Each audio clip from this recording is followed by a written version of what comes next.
मित्रों, जय अयोध्या धाम की, जय प्रभु श्री राम की। मित्रों, आज चर्चा होगी अयोध्या धाम और प्रभु श्री राम के जन्म स्थान के कथा, रहस्य, इतिहास और यात्रा के विवरण की। तो एक बार जोर से जय हुकारा हो जाए, जय राघव सरकार की। मित्रों, अयोध्या की स्थापना सूर्यपुत्र मनु महाराज ने 6673 ईसा पूर्व की थी और इसी वंश में आगे प्रभु श्री राम अवतरित हुए 5114 ईसा पूर्व।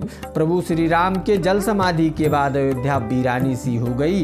तब भगवान श्री राम के पुत्र कुश महाराज ने अयोध्या का पुनर्निर्माण करवाया और अगले 44 पीढ़ियों तक इस वंश का शासन अयोध्या पर चलता रहा। महाभारत युद्ध के दौरान यहाँ के सम्राट बृहदल को अभिमन्यु ने मार डाला। पुनः अयोध्या वीरानी और सुनसान हो गई, लेकिन इस स्थान की महिमा और गरिमा बरकरार रही। लगभग 100 ईसा पूर्व उज्जैन के सम्राट विक्रमादित्य एक दिन शिकार खेलने इस क्षेत्र में आए और थककर सरयू नदी के तट पर एक आम के पेड़ के नीचे आराम करने लगे। तब उन्हें इस स्थान पर कुछ चमत्कार सा दिखा। तब वो आसपास के ऋषि मुनियों से मिले और उन्हें ज्ञात हुआ कि यह प्रभु श्री राम का जन्म स्थान है।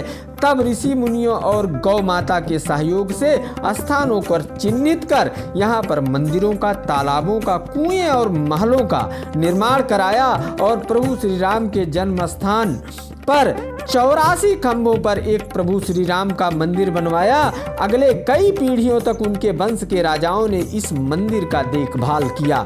महाराज पुष्यमित्र शंगु ने इस मंदिर का जीर्णोद्धार कराया।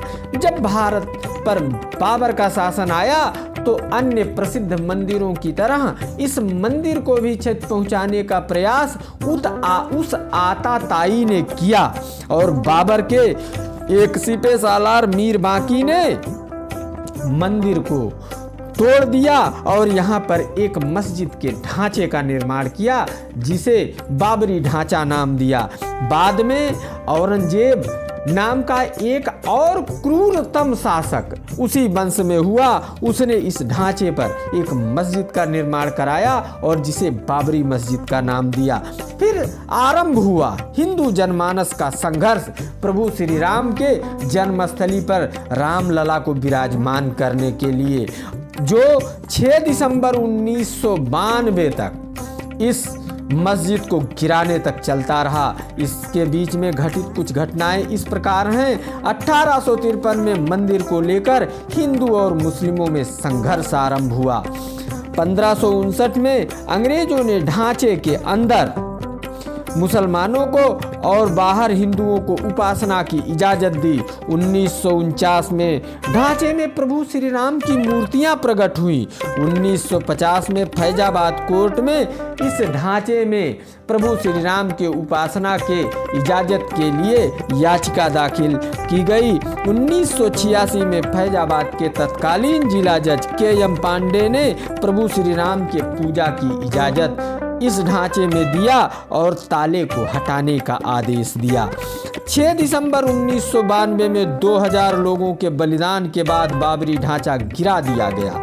6 अगस्त 2019 से सुप्रीम कोर्ट में संवैधानिक पीठ में रोज सुनवाई चालू हुई और 9 नवंबर 2019 को सुप्रीम कोर्ट ने फैसला दिया कि 2.77 एकड़ जमीन रामलला के मंदिर निर्माण के लिए दी जाती है और मस्जिद निर्माण के लिए जमीन अयोध्या से कहीं बाहर दी जाएगी। इस स्थान पर प्रभु श्री राम के जन्मभूमि के रूप में स्वीकार करने के बाद और आम जनमानस और प्रधानमंत्री माननीय मोदी जी के नेतृत्व में भगवान श्री राम के जन्मभूमि पर भव्य मंदिर का निर्माण हो रहा है, जिसका उद्घाटन 24 जनवरी 2024 को होना तय हुआ है। इस मंदिर के निर्माण की जिम्मेदारी L&T ग्रुप ने ली है।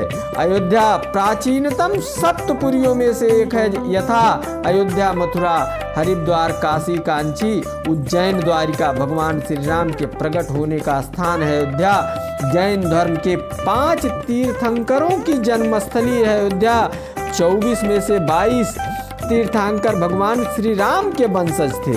बौद्ध धर्म के अनुसार महात्मा बुद्ध 16 वर्षों तक अयोध्या में निवास किए हैं।